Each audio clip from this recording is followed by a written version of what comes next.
পশ্চিমবঙ্গের তৃণমূলকে হারিয়ে শাসকের আসনে বিজেপি। এই খুশিতে গোটা রাজ্যের পাশাপাশি দেওয়ানগঞ্জে আনন্দ উৎসবে মাতল বিজেপি। শনিবার ওই গ্রাম পঞ্চায়েতের বিশ্বাসপাড়ার 163 নং বুথে অনুষ্ঠিত হয় বিজেপির বিজয় মিছিল। বিজেপির এই বিজয় মিছিলে কর্মী সমর্থকদের উচ্ছ্বাস ও উদ্দীপনা ছিল চোখে পড়ার মতো। নানা রকম বাদ্যযন্ত্র সহ ডিজের তালে আবির খেলায় মেতে ওঠেন উপস্থিত সকলেই।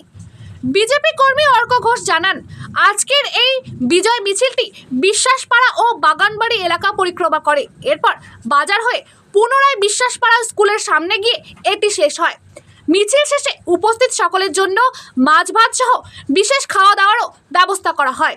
এদিনের বিজয় মিছিলে অন্যান্য কর্মী সমর্থকদের পাশাপাশি উপস্থিত ছিলেন 4 নং মণ্ডল সহসভাপতি মলয়কান্তি ঘোষ, মণ্ডলের সাধারণ সম্পাদক বিপ্লব রায়, 163 নং বুথের সভাপতি বাবলু বিশ্বাস, আইটি সেল ইনচার্জ অরুণ শাহ প্রমুখ।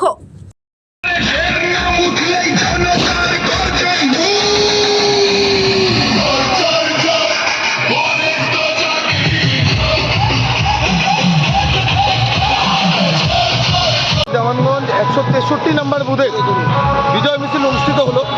এবার 2026-এর বিধানসভা নির্বাচনে ভারতীয় জনতা পার্টি যে বিপুল সংখ্যক সিটে 207 সিটে আমরা জয়লাভ করেছি, তার একটি ছোট্ট আনন্দ যাপন এখানে হচ্ছে। মিছিলটা বিশ্বাসপাড়া বাগানবাড়ি হয়ে ঘুরে এখন বাজার থেকে ডাউন দিয়ে তারপরে আমার খাওয়া দাওয়ার ব্যবস্থা আমাদের আছে বিশ্বাসপাড়া স্কুলের ওখানে, এই করে শেষ করা হবে। আপনার অর্ক ঘোষ, আমি ভারতীয় জনতা পার্টির একজন সাধারণ কর্মী।